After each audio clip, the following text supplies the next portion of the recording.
స్వామీజీ G స్వామీజీ మామూలుగా గురువులు గురువులు అంటుంటాము. మీరు చిన్న వయసులోనే ఇలా ఆధ్యాత్మికం వైపు వచ్చి ఒక గురువుని ఎంచుకొని వారి ద్వారా ఇప్పుడు మీరు ఒక గురువు స్థానంలో ఉన్నారు, ఒక సిద్ధ గురువు స్థానంలో ఉన్నారు. అసలు నిజంగా ముందుగా తెలుసుకోవాలి అని అంటే గురువు, ఒక మంచి గురువుని మనం ఎలా సెలెక్ట్ చేసుకోవాలి, గురువు విషయంలో మనం ఎలా ఉండాలి? మామూలుగా గురువు విషయంలో కృతజ్ఞతతో ఉండాలి అని అంటుంటారు. ఆ కృతజ్ఞత అనేది ఏ రకంగా ఉండాలి? ఇది చాలా మంచి ప్రశ్న అమ్మా. మనము జీవితంలో ఆధ్యాత్మికంగా ఎదగాలి అనుకుంటే గురువు యొక్క అవసరం చాలా ఉంటుంది. ఒక రాయి శిల్పి చేతిలో పడితే కానీ అది విగ్రహం కాలేదు. వాస్తవం. అట్లా ఒక శిష్యుడు కానీ భక్తుడు కానీ ఒక గురువు చేతిలో పడినప్పుడు, శిష్యరికం చేసినప్పుడు, అప్పుడు తానే ఒక గురువుగా, ఒక దేవతా స్వరూపంగా, ఒక సిద్ధుడిగా ఆయన శోభిస్తాడు. కానీ మరి ఎవరు గురువు? ఎందుకంటే ఈ లోకంలో ఈరోజు అందరూ గురువులే. మరి ఎవరు గురువు, ఎవరిని అసలైన గురువు అంటారు అని అంటే దానికి ప్రధానంగా 2 కండిషన్స్ ఉండాలి. నెంబర్ 1, ముందు తాను పరమాత్మను దర్శించి ఉండాలి. ఎవరైనా నేను గురువును అని చెప్పాలంటే ఈ 2 క్వాలిఫికేషన్స్ ఉండాలి. ఐఎమ్ ద ప్రొఫెసర్ అన్నప్పుడు నేను చేశాను. నేను ఇంటర్ చదివి ప్రొఫెసర్ అంటే ఎట్లా? సో కాబట్టి ఫస్ట్ పరమాత్మను దర్శించాలి. రెండవది ఆ పరమాత్మను దర్శింపజేసే సిద్ధత్వము, దైవత్వము ఆ గురువుకు ఉండాలి. అప్పుడు అతన్ని గురువు అంటారు. అంతేగాని ఊరికే ఏదో కొన్ని మాటలు చెప్పడం, ఉపన్యాసాలు చెప్పడం, ధ్యాన శిక్షణ ఇవ్వడం ఇది గురుత్వానికి లక్షణం కాదు. ఈ 2 లక్షణాలు ఉన్నవాడినే గురువని, సిద్ధ గురువని అంటారు. సో ఈ 2 లక్షణాలు చూసుకొని అప్పుడు వాళ్ళని మనం ఎన్నుకోవాలి. ఇప్పుడు ఒక గురువుని ఎంచుకున్నాము, ఆ గురువు మనం ఆయన దగ్గర శిష్యరికం చేసేటప్పుడు మనకు ఆ మెలకువలు నేర్పించేటప్పుడు చాలా పరీక్షలు పెడుతూ ఉంటాడని, ఆ పరీక్షల్లో నెగ్గటం కూడా చాలా కష్టము అని చెప్పి మామూలుగా వింటూ ఉంటాం. ఇదంతా వాస్తవమా? నిజంగా పరీక్షలు పెడతారా? ఎలా టెస్ట్ చేస్తారు మనని? తప్పకుండా పరీక్షలు ఉంటాయమ్మా. ఎందుకంటే మీరు ఉపనిషత్ కాలం నాటి మహర్షుల గురించి వాళ్ళ జీవితాలని శ్రవణం చేసినప్పుడు అసలు ఒక వ్యక్తి ఒక క్వశ్చన్ వేస్తే వాళ్ళు ఆన్సర్ ఇచ్చేవాళ్ళు కాదు. నువ్వు ముందు కొంత సేవ చేయపు అనేవాళ్ళు. అంటే వాడు సేవ చేసి మళ్ళీ వస్తాడా, అటే పోతాడా? ఇక్కడ వాడి ఓపికని పరీక్షిస్తున్నాడా? సహనం. అందుకని గురువులు అసలు ఎందుకు పరీక్షించాలి శిష్యుల్ని? వాట్ ఇస్ ద నెసెసిటీ అని అంటే నా పట్ల ఎంత విశ్వాసం ఉంది, నాకు శరణాగతి చేసేటువంటి యోగ్యత ఎంత ఉంది, వీడికి త్యాగం ఎంత ఉంది, శుద్ధ సంస్కారం ఎంత ఉంది, ఈ 4 చూడడానికి పరీక్షలు. అలా కాకుండా మనము అన్ని రహస్యాలు చెప్పామనుకోండి, అది వాళ్ళకు మంచిది కాదు, మనకు మంచిది కాదు. అట్లని మనం పరీక్షలు పెట్టామనుకోండి, పరీక్షలు పెట్టే కాలం కూడా కాదు ఇది. స్వామీజీ, మీ వ్యక్తిగతంగా తీసుకుంటే మీ గురువులు బాబా అని చెప్పి విన్నాము. అవును. దాని గురించి 2 మాటలు. నా గురువు షిరిడి సాయిబాబమ్మ. నేను బాబాను పట్టుకోలేదు. దైవానుగ్రహం వలన, అమ్మ అనుగ్రహం వలన, జగదంబ అనుగ్రహం వలన బాబా సంప్రాప్తం అయ్యాడు.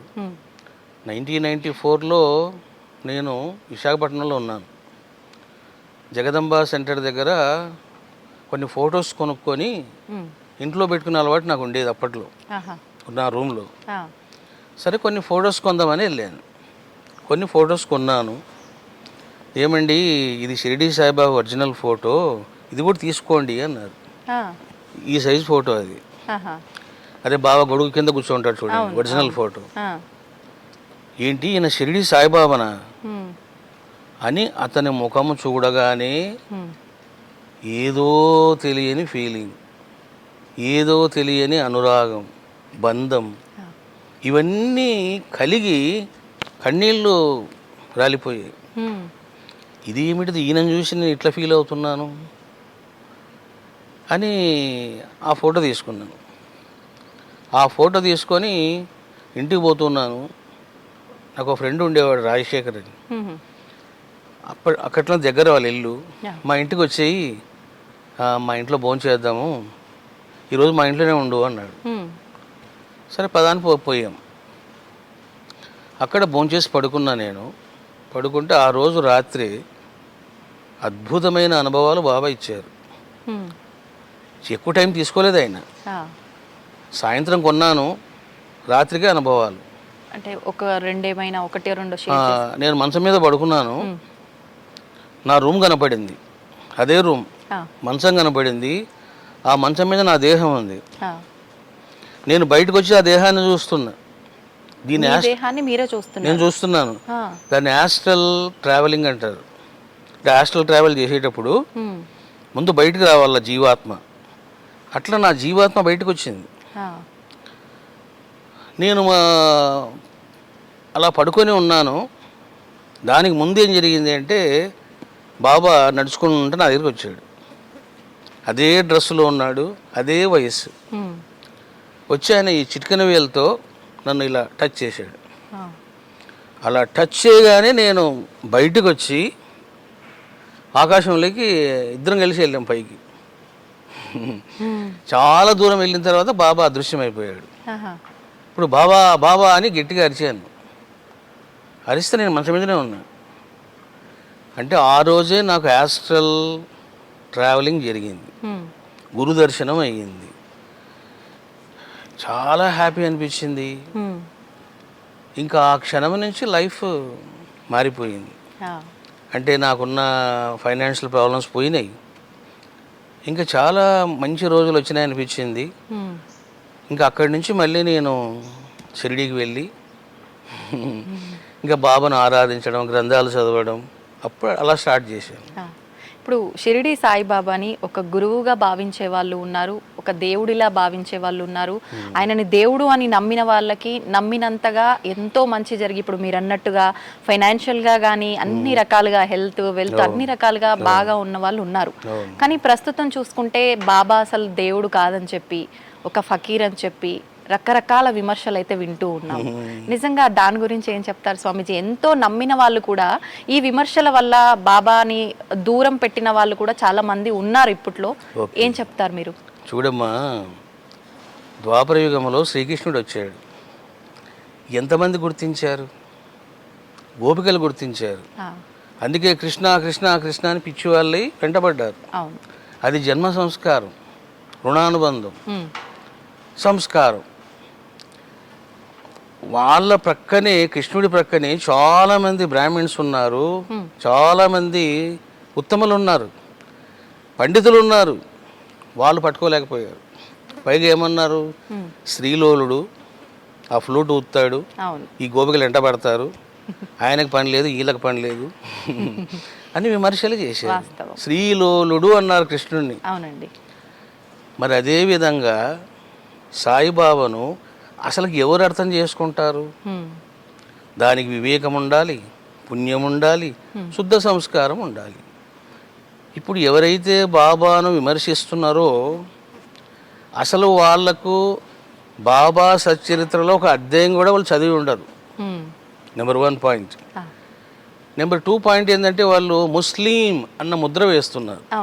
అసలు బాబా నేను ముస్లిము, బ్రాహ్మణులు అని చెప్పి నేను రీసెంట్ గానే విన్నాను. వాస్తవమా స్వామీజీ? అంటే అమ్మా, ఆయన ముస్లిం అనే దానికి ప్రమాణం లేదు. ఇప్పుడు ఏదైతే మనం బ్రాహ్మణ్ అని చెప్తున్నామో, కుల బ్రాహ్మిన్స్ అని, దానికి కూడా ప్రమాణం లేదు. కానీ ఆయన ఎట్లా బ్రాహ్మణుడో నేను చెప్తాను. వీళ్ళు ఒక ముద్ర వేశారు, అంటే ఆయన ముస్లిం అని. ఈ ముస్లిం అనే ముద్ర వేయడం వల్లనే ఒక మత ఛాదస్థానికి గురై ద్వేషభావంతో అత్త మీద కోపం దుత్త మీద చూపించినట్లు బాబా మీద చూపిస్తున్నారు. సాయి అంటే ఏమిటిది అంటే సర్వాతీత, నేనే శివుడను అని నిరూపించిన దైవం ఎవరైనా ఈ 4 యుగాల్లో ఉన్నారంటే సాయిబాబా మాత్రమే. సాయిబాబా మాత్రమే. ఎందుకంటే అమ్మా, భగవంతుడు సర్వవ్యాపి అనేది అందరూ చెప్పారు. అవును. ఆదిశంకరాచార్యులు చెప్పారు, వ్యాసుడు చెప్పారు, ఎంతోమంది గురువులు చెప్పారు. అవును. కానీ ఉమ్. ప్రతి జీవిలో నేను ఉన్నాను అని నిరూపించిన ఏకైక మహనీయుడు షిరిడీ సాయిబాబా. ఇది ఎవరు కాదనలేని సత్యం. ఆ. పందికి రొట్టె వేస్తే నాకు రొట్టె వేసావమ్మా అన్నాడు. కుక్కను కొడితే ఏ నన్ను కొట్టావే అన్నాడు. నానచందర్కర్ నైవేద్యం పెడితే ఈగల స్వరూపంగా నేను తిన్నాను అన్నాడు. అవును. గుర్రాన్ని కొడితే అరే తుకారం క్యూనే హంకు మారా అన్నాడు. ఒక చెట్టును కొడితే కూడా ఒరే నన్ను ఎందుకు నరికేస్తున్నారు అన్నాడు. ఉమ్. ఒక చెట్టును ఆ. చూసావమ్మా. అంటే ఈ విధంగా సర్వవ్యాపకత్వమును చూపించి అహమేవ శివ, అహమేవ విరాట్ పురుష అని నిరూపించిన మహాసిద్ధుడు ఎవరై అంటే బాబా. ఉమ్. అటువంటి బాబాను ముస్లిం అంటున్నారు. ఇప్పుడు శ్రీకృష్ణుడు ఎవరు? బ్రాహ్మణుడు కాదు కదా, ఆ. యాదవుడే. యాదవ్. మరి యాదవుడిని బ్రాహ్మణులు ఎందుకు మొక్కుతున్నారు? ఉమ్. అక్కడ కుల ప్రసక్తి కాదు, దైవత్వ ప్రసక్తి, సిద్ధత్వ ప్రసక్తి. రాముడు ఎవరు? ఉమ్. ఆయన బ్రాహ్మణుడు కాదే, క్షత్రియుడు, రాజు. మరి ఎందుకు ఆరాధిస్తున్నారు? ఆ. అక్కడ కులం ప్రసక్తి కాదు, అవును. దైవత్వం, సిద్ధత్వం, పవిత్రత, గుణాలు ఇవి ఇంపార్టెంట్. ఉమ్. ఈ రకంగా బాబా ముస్లిం అనేదానికి ఎక్కడ ప్రమాణాలు లేవు. ఉమ్. మీకు ఇంకో విషయం చెప్తాను. కోర్టులో ఒక పెద్ద కేసే వేశారు. అవును. ఆయన ముస్లిము, ఈ విధంగా హిందువులను ఆయన పాడు చేస్తున్నాడు అని. ఉమ్. అప్పుడు అన్ని రకాలుగా వాదోపవాదాలు జరిగిన తర్వాత ఉమ్. షిరిడీ సాయిబాబా ముస్లిం కాదు అని కోర్టు తీర్పిచ్చింది. ఉమ్. మరి ఇంక చెప్పమ్మా. కాబట్టి ఇక్కడ తెలుసుకోవాల్సింది ఏంటంటే ఆ. మనుషులకు కులం ఉంటుంది, గోత్రం ఉంటుంది, సిద్ధులకు ఉండదు. ఉమ్. సిద్ధులకు ఉండదు, ఆ. అవతార పురుషులకు ఉండదు. కాబట్టి షిరిడీ సాయిబాబా ముస్లిం కాదు, ఉమ్. ఆయన మనిషి కాదు, ఆయన మానవాతీతుడు. హా. స్వామిజీ గోత్రం అన్నారు కాబట్టి నాకు ఎప్పటి నుంచో అడగాలని ఉంది. ఈ గోత్రాలు, ఈ ఇంటి పేర్లు, ఇవన్నీ కూడా అసలు ఈ పుట్టుక అనేది ఎక్కడి నుంచి వచ్చింది వాటికి? అంటే ఇప్పుడు ఒక్కొక్క మహనీయుడు అవతరిస్తాడమ్మా. అవును. ఇప్పుడు ఒక ఋషి అవతరిస్తాడు. అంగీరస మహర్షి ఉన్నాడు, ఆ. ఆయన యొక్క సంతానం, ఆ సంతానానికి సంతానం, ఉమ్. అలా అలా అలా అలా వెళ్తే ఏమవుతుందంటే అది గోత్రంగా మారిపోతుంది. ఉమ్. అంగీరస గోత్ర అంటే ఆయనకు సంబంధించిన వాడిని. ఓ. అట్లా మనకు విశ్వామిత్ర, అంగీరస, భరద్వాజ, ఉమ్. జమదగ్ని, ఇట్లా గోత్రాలు వచ్చాయి. రకరకాలుగా దానికి మూలం ఏదైతే వ్యక్తి ఉన్నారో ఆయన పేరు మీదుగా అలా అంతే, వాడుకలో మూలం ఋషులే. ఓకే.